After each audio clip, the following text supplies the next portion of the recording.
But let's see what's coming up for you, Aries. So we open with the Daughter of Air in reverse. Now this is equivalent to the Page of Swords in the tarot.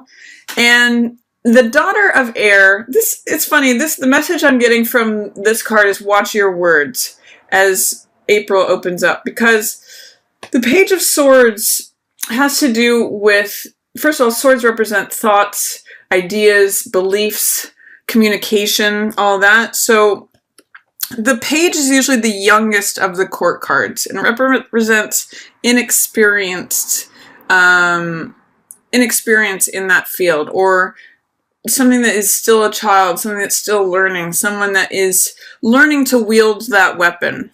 And so often, Page of Swords can be sort of like a child blurting something out. It can be refreshing in terms of how honest it is, and Page of Swords usually declares what's true for them. But when we see it in the reverse position, it's the lower expression of that card. And so it can mean being blunt or being cutting without realizing it, or without seeing the consequence of your action. So I'm just seeing the opening with Page of Swords in reverse. As April opens, be careful with your words. Or it's sort of also saying, like, don't run with scissors. Like, just take an extra second to think of the repercussions of what you say or do. That's what I'm getting from Page of Swords in reverse. Then we go into Star, Son of Fire, and Medicine Man. Interestingly, two major arcana that is surrounding you, Aries. I'm really reading you here as Son of Fire, whether you're male or female.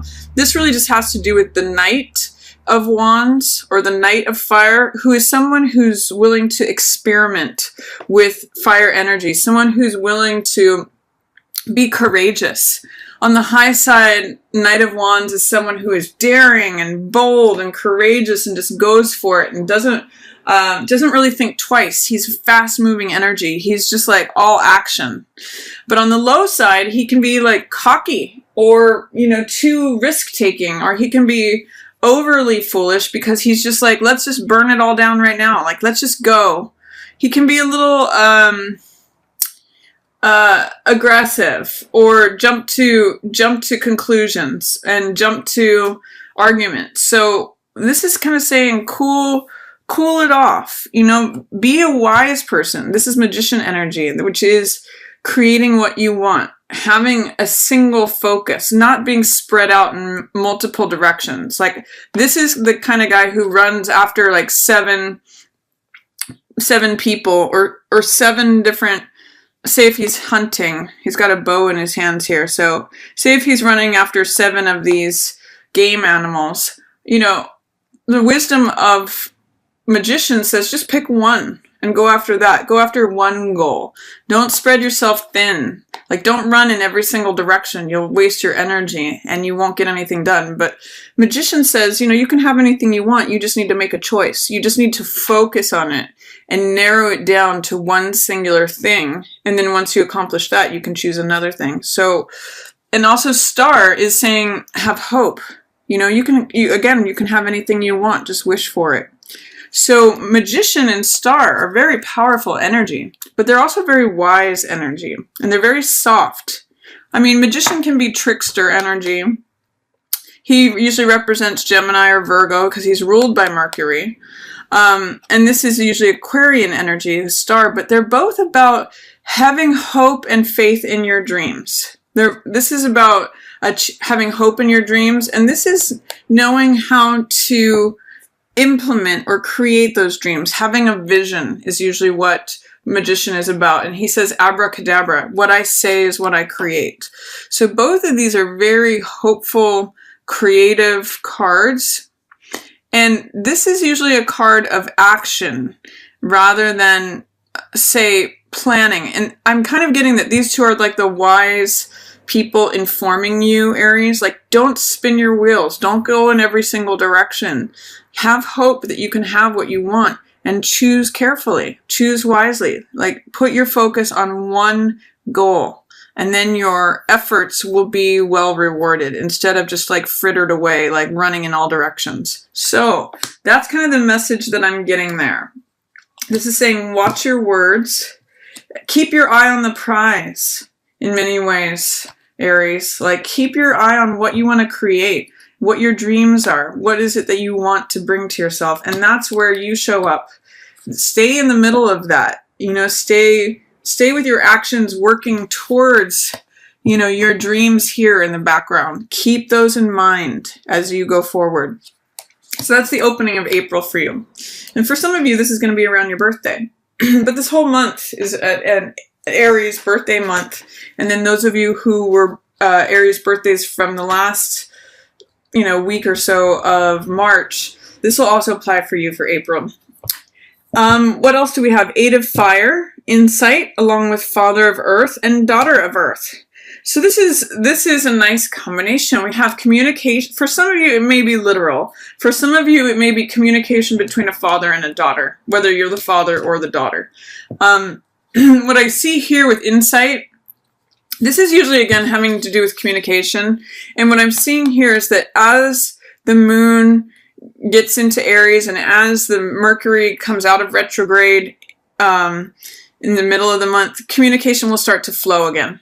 We'll start to get information. We'll start to get insight about where we want to go forward, because King of Earth and Page of Earth, they're very good planners. They're very logical, very practical. For some of you, it may be going into business with a parent or a child.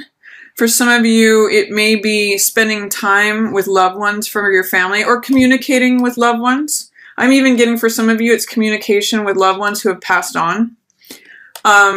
That's very possible. Or maybe a reuniting of communication that now exists that did not exist before between, say, a father and a daughter.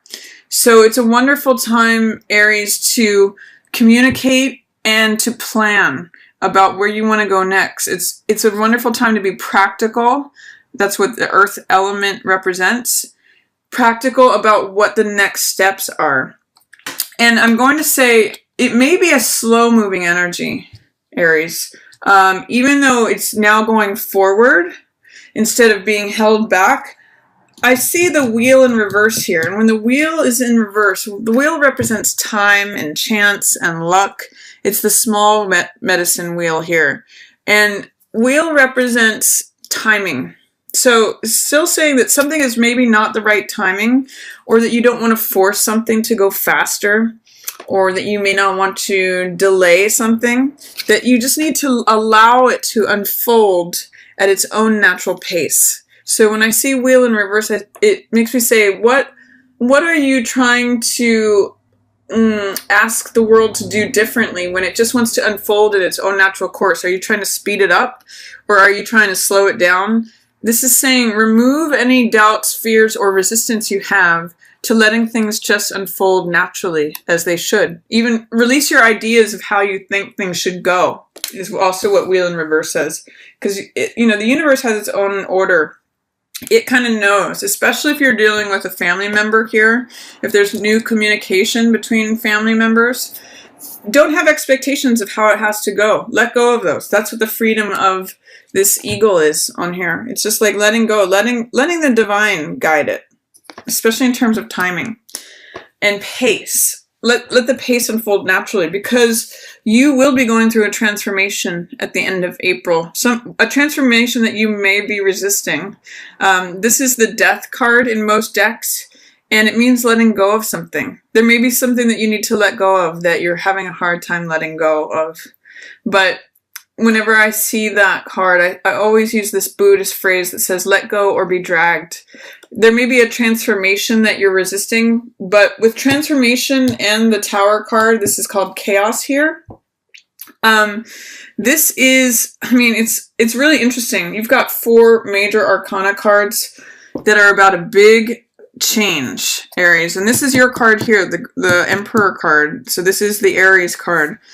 I just want to show you. You go from the small medicine wheel, death in reverse or transformation, through chaos. This is a big tower moment. It may be something that rocks your world, Aries. And then here's the world in reverse. It's called big medicine wheel here. But this is the completion of a cycle, a major cycle. So with this, I mean, with all of these cards, it could be something really big. It could be a life change here. Aries. I mean, it may have to do, again, with family members. But I see, you know, with Death and Tower, it may be something that you're not expecting. And it may be something that you're kind of resisting because the small medicine wheel, I'm getting that some of you are going to be in denial about this. And it may send you into a frenzy like this bucking stallion. But I'm going to say, whatever happens at the end of April, allow it to happen. Embrace it. You know, there's a transformation happening for you. And I would say work with the energies that come up. Don't work against them. Don't swim upstream. Go with that river that's coming in, because it may be big. There may be some denial that this is happening, is what I'm getting with all three of these in reverse. And I'm going to say, look it straight in the eye. If there's a storm raging, or if you're going through a rebirth, again with that new moon in Aries, it might be a new you this month, Aries.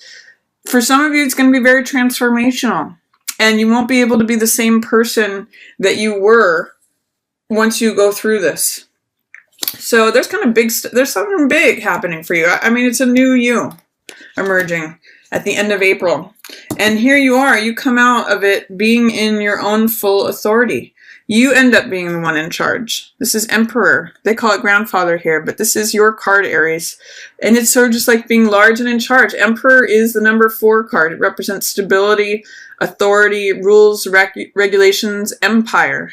It means you are the one who makes the rules. So I'm going to say that this is almost like passing through a fire, Aries. And, you know, even with the snake here in this world card, I'm really getting like shedding an old skin, becoming a new you. And you're being supported in all directions from this. But it's almost like there's some sort of initiation going on here. And then you come out as the head chief. So interesting stuff. Really powerful here towards the end of the month.